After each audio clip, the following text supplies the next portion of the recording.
bertahun-tahun ya, bertahun-tahun kita direpotkan dengan kabar-kabar tentang dunia peragamaan, yaitu tentang polemik nasab yang bertahun-tahun itu nggak kunjung usai hingga saat ini. Dan akhir-akhir ini membawa nama ulama besar juga yang menyebut bahwa mereka para habib-habib dari Ba'alawi ini memang bukan dari keturunan Nabi Muhammad, tapi mereka keturunan dari haplogrupnya itu yang tidak tersambung kepada haplogrup yang memang mengarah ke haplogrupnya Nabi Muhammad, yaitu orang yang selama ini dipuja-puja ya, bahkan rela sampai mencium kakinya, pribumi sampai rela mencium kakinya demi mendapatkan surga, karena apa? Dijanjikan bahwa mereka itu pemegang kunci surga. Oke, di video kali ini kita akan membahas salah satu ulama besar ya, yang sempat akhir-akhir ini viral, yaitu Bang Haji Rhoma Irama. Nah, Bang Haji pun sepertinya cukup memahami tentang alur dari pernasapan dari Habib Ba'alawi ini. Nah, seperti apa dan apa yang akan disampaikan oleh Bang Haji Rhoma Irama ini, mari kita simak bersama-sama. Ini memang ahli maksiat, ibadahnya berantakan.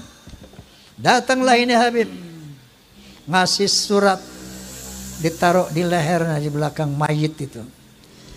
Man, nanti kalau Munkar wa Nakir tanya, jangan dijawab. Kasih aja ini surat, inti masuk surga tanpa hisab.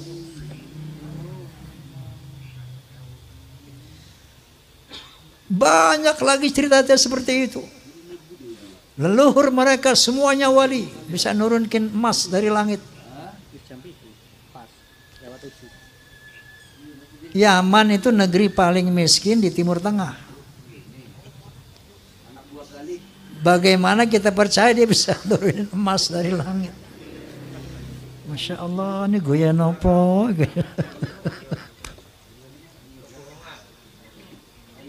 Banyak khurafat-khurafat yang mengajarkan. Ya. Nah, ini membuat satu faktor menguatnya keraguan saya tentang apa iya cucu Nabi ini kayak begini.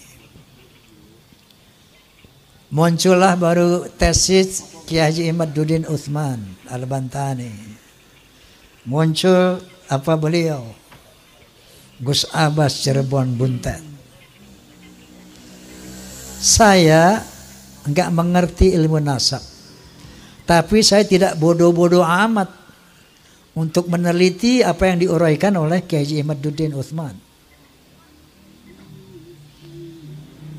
Beliau bercerita di antaranya bahwa yang namanya Ahmad bin Isa, keturunan Rasulullah Sallallahu Alaihi Wasallam, sejak abad ke-4, ke-5, ke-6, ke-7, ke-8 sampai 9 awal itu tercatat di dalam manuskrip kuno, hanya punya anak 3, yaitu Muhammad, Ali, dan Hasan. Muhammad, Ali, dan Hussein. Selama 550 tahun itu sejarah menulis itu. Tiba-tiba di abad ke-9 akhir muncul Ubaidillah sebagai anak Ahmad bin Isa yang keempat. Enggak usah pinter-pinter amat untuk meneliti, untuk menerima hal ini. Cukup punya akal yang waras, cukup punya akal yang sehat, kita bisa melihat, oh kalau begitu Ubaidillah ini cantolan, cangkokan. Kiai Imaduddin tentu saja sebagai seorang kiai mujtahid, bahkan bisa menjelaskan secara ilmiah bahwa kepalsuan Ubaidillah ini Dari sini mulai keraguan saya yang selama 50 tahun itu bertambah menjadi yakin. Tapi baru ilmu yakin doang nih. Saya undanglah KJ Imaduddin di podcast saya.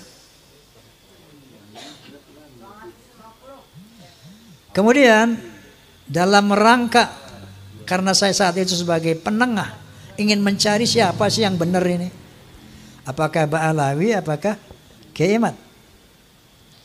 Maka saya undanglah dari Rabithah Alawiyah sebagai penyeimbang. Saya undang Ustaz Taufik Segaf, tidak hadir. Bahkan saya undang juga Rizik Syihab, tidak hadir. Saya undang juga dari Pekalongan Bapak Lutfi bin Yahya, tidak hadir. Sementara melalui media sosial itu semakin gencar, orang mengkritisi beliau, ulama-ulama semakin banyak, semakin bermunculan. Lalu saya undang Profesor Menahem Ali, seorang ahli filologi, ahli sejarah peradaban manusia. Dalam podcast saya beliau menjelaskan bahwa yang namanya Hadramaut, kota Hadramaut itu asalnya dari nama orang yang bernama Hazarmavet. Dia orang dari Kaukasus yang kemudian menjadi Hadramaut.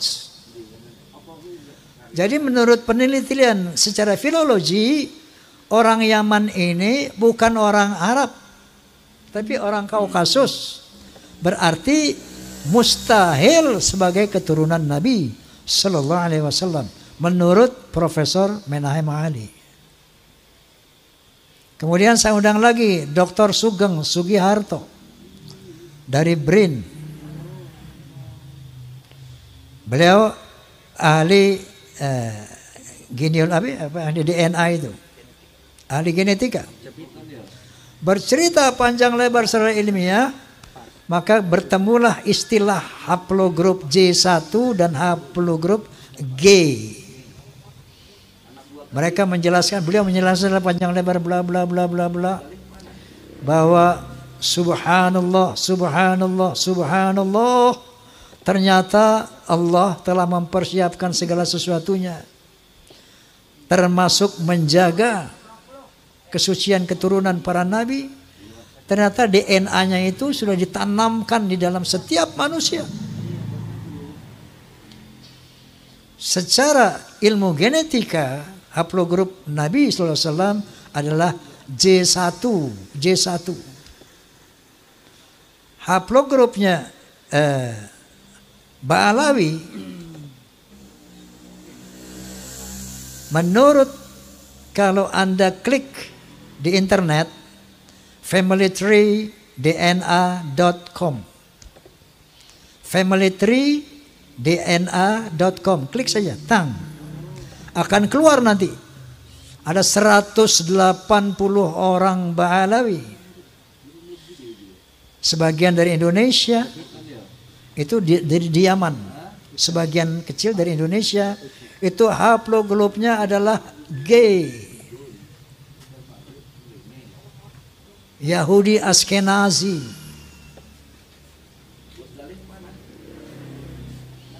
Nah, dari 3 disiplin ilmu ini, menurut sejarah, menurut ilmu nasab, menurut ilmu filologi, menurut ilmu DNA, maka muncullah hakul yakin bahwa Ba'alawi bukan keturunan Nabi Sallallahu Alaihi Wasallam.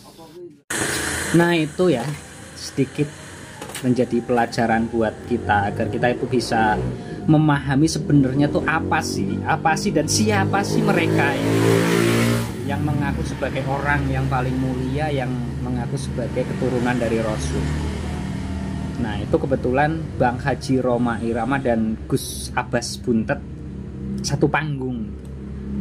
Ini ulama-ulama yang ternama aja mengatakan seperti itu. Kenapa kalian para muhibin yang tidak mempelajari tentang alur nasab mereka, kenapa kalian membabi buta dan percaya begitu saja?